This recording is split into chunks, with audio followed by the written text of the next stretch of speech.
Hello day 2လေးဆွဲမယ်နော်ဒီအခုဆွဲတဲ့ပတ်တန်ကိုပထမဆုံးကျမနဲ့သူလိုက်ဆွဲထည့်ဆိုရင်သိမယ်နော်ဒီပတ်တန်လေးကျမရှိမှာတစ်ခါဆွဲပြပူရယ်နော် progress ဆိုတဲ့ပတ်တန်လေးပါနော် okay လိုက်ဆွဲကြမလို့နော်ဆွဲရတာအခုမှစဆွဲရဆိုတော့လေပင်ပန်းကောင်းပင်ပန်းနိုင်တယ်ပေါ့နော်ပင်ပန်းဆိုတာမျိုးလေဟဲ့မညီလို့စိတ်ညစ်တာပါညာလို့ဖြစ်နိုင်တယ်ပေါ့နော်ဒါပေမဲ့လေကျမပြောသလိုပဲဒီစန်တန်ကံမာလေမားတယ်မှန်တယ်ဆိုတော့မရှိဘူးပေါ့နော်အဲဒါကြောင့်စိတ်ကိုပေါ်ပါပဲထားပါမားသွားရင်လည်းဘာမှဖြစ်ကြိုင်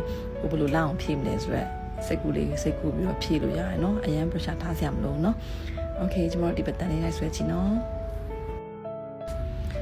မပေါ်ပါလေးနဲ့ပဲစိတ်အေးနဲ့ပဲဆွဲမယ်နော်မောရင်နားလိုက်နော်အဲဒီစိတ်ထဲမြင်မှတ်ထားပါ pressure ရှိအောင်ထိမလုံးနဲ့ပေါ့နော်ပေါ်ပါပေါ့ပြီးလို့ရှိရင်ကျွန်တော်တို့ပုံဆွဲပြီးပြီဆိုရင် shade လေးနဲ့ထည့်မယ်နော်ပုံလေးကြွလာအောင်လေshade လေးထည့်မယ်ပြီးတော့ပြီဆိုရင်ကျွန်တော်နောက်ပတ်တန်တစ်ခုကူးမယ်နော်အခုတော့ပတ်တန် festoon လို့ခေါ်ရပါတော့ဒီကောင်လည်းရန်ရိုးရှင်းတယ်ကြည့်နေရတဲ့ခက်မလို့နဲ့နော်ကျွန်တော်တို့စန်တဲ့အလဲမှာဒီ over shape ပုံစံလေးအရာလေးရင်ပြင်မယ်နော်ပြီးလို့ရှိရင်သူကို lotion နဲ့ shade တိုင်းဝိုင်းလိုက် cycle ဆိုလည်းရတယ် over ဖြစ်လည်းရတယ်မညီစရာမလိုနော်ကိုစိတ်တန်းကြဝိုင်းပြီးလို့ရှိရင်ဒီအလဲဒီ over လေးနဲ့အပြင်ဆောင်းဝိုင်းလေးကိုဆက်လိုက်ပေါ့နော်ကိုအဆင်ပြေလို့ဆက်လို့ရတယ်နော်အဲ့လိုမျိုးအခုံးအကွေးလေးဆက်လိုက်ဆက်ပြီးလို့ရှိရင်ဘေးမှာလွတ်နေတဲ့နေရာလည်းရှိသေးတယ်အဲ့ဒါလည်းထုံလေးတိုင်းပဲလိုက်ဖြည့်မယ်ပေါ့နော်အဲ့လိုအလဲမှာဆက်လေးချမယ် over စိတ်ချပြီးဆိုရင်ဝိုင်းမယ်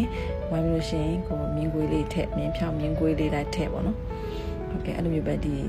square ထဲကိုပြည့်အောင်ထည့်မယ်မပြည့်လည်းရတယ်ကိုလိုချင်တဲ့နေထားတစ်ခုပြည့်လေးကြိုက်လားလွတ်နေရတယ်ကြိုက်လားအဆင်ပြေလို့ကိုထည့်လို့ရတယ်နော်အဓိကစိတ်ပေါ်ပါဖြစ်ဖို့ပဲရည်ကြီးတယ်ဟုတ်နော်ထည့်ပြီးရင်တော့ဒါလည်း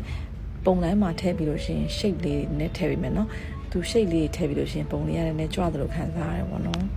ဟုတ်ကဲ့ပါဆွဲကြည့်နော်ဒီပုံလေးကပြီးသွားပြီးရှိတ်ထည့်လိုက်လို့ရှိရင်လေဟိုဟာဒိုးနက်လေးနဲ့တူရည်လားဒါရှိတ်ထည့်လိုက်လို့ရှိရင်ဒိုးနက်ပုံလေးဖြစ်တယ်ပေါ့နော်စင်တယ်ပေါ့ခက်စင်ပေါ့နော်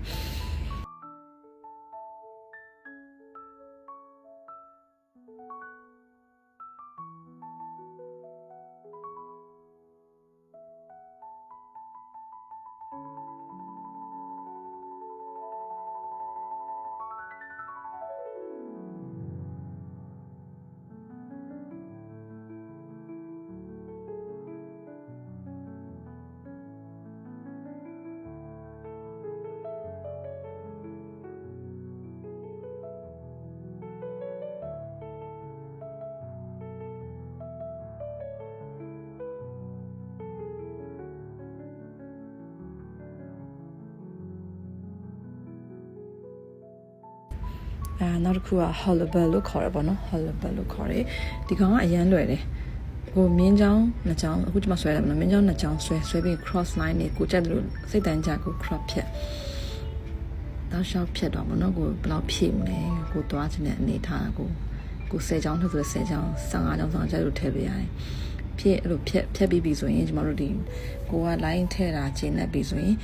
ထည့်ထားတဲ့ဒီကြားတဲ့အကွက်တွေပေါ့နော်သူတွေကအကွက်တွေဘေးမှာလွတ်နေတဲ့အကွက်တွေ line ကိုခြံပြီးတော့ဒီလမ်းကြောင်းတစ်ခုလိုပဲနော်ဖြတ်မြင်လမ်းကြောင်းမျိုးပဲအဲ့ဒီခြံပြီးတော့ခြံတဲ့နေရာတွေကိုကျွန်တော်အကုန်လုံးမြင်လိုက်ဖြည့်မယ်အမဲအောင်ဖြည့်လိုက်မယ်ပေါ့နော်လွတ်နေတဲ့နေရာအကုန်လုံးမြင်ဖြည့်လိုက်မယ်လမ်းကြောင်းလေးပဲခြံမယ်ပေါ့နော်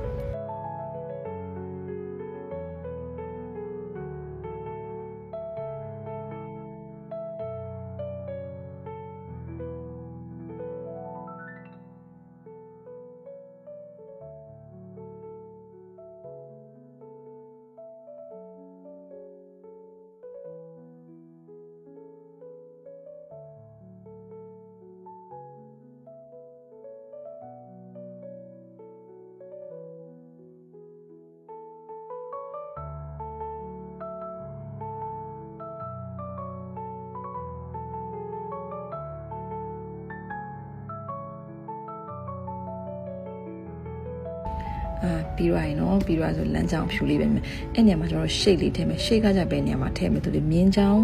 လမ်းစုံပုံစံလေးပေါ့နော်အဲ့နေရာလေးမှာ shade လေးလိုက်ထည့်မယ်နော်ခုမှပုံမှန်ပြထားတဲ့အတိုင်းပဲအဲ့တိုင်းထည့်ပြီး blend ပေးလိုက်ရင်ပြီးပါပြီဟုတ်ကဲ့ဒီ trip pattern လို့ဒါပါပဲနော်ထိုင်းဆွဲနေရလို့ရှိရင်ပြန်တွေ့မယ်နော်ကျေးဇူးတင်ပါတယ်